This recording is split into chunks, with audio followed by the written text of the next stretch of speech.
Milo Yiannopoulos was set to speak at Berkeley last week, but protesters caused the university to cancel his appearance. Many have taken to social media to defend Milo under the guise of free speech.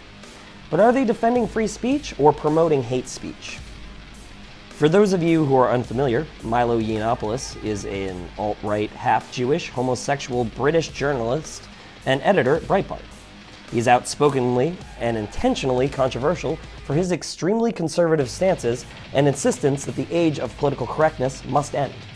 Among many offensive acts, Milo has mocked the pepper spraying of protesters at UC Davis, recreating the incident with Silly String. He was banned from Twitter last year for leading a wave of harassment against Leslie Jones of Ghostbusters and SNL fame, which included the hacking of her website and subsequent leaking of Jones's private nude photos. She also received death threats and rape threats from an army of online trolls. At Berkeley last week, protesters hurled smoke grenades and lit fires. The right-wing media attacked these protesters as violent leftists hell-bent on suppressing free speech.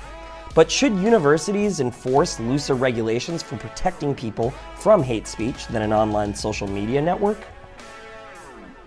Most people seem to be overlooking a few facts of this incident at Berkeley. First, at a similar event a few weeks ago, a protester was shot by an alt-right supporter of Mr. Yiannopoulos.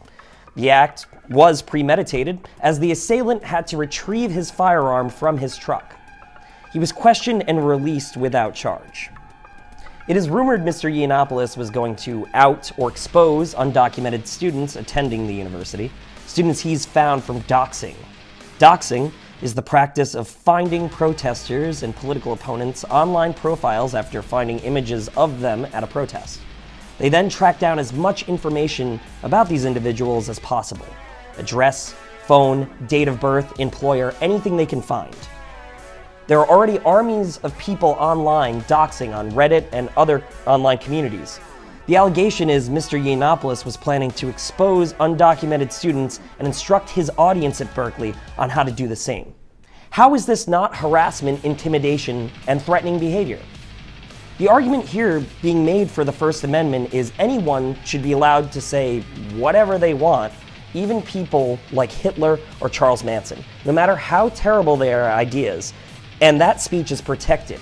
It is therefore implied that they are not responsible for what happens after they say something. Problem: free speech doesn't exist in a vacuum. Words have meaning and intentions, and when people are harmed or threatened because they were encouraged by somebody, that someone should be held to account for giving that other person the courage or idea to act. See, here's my real problem. The people defending Milo are forgetting who the aggressor is in this situation. The people protesting for immigrants, LGBTQ, women, BLM, these people are not bringing guns to these rallies. Chew on that for a second. And now let's extract a bit. Why is it illegal to yell fire in a movie theater? It's because if you do, you're not just a danger to the people around you, you're also a fucking.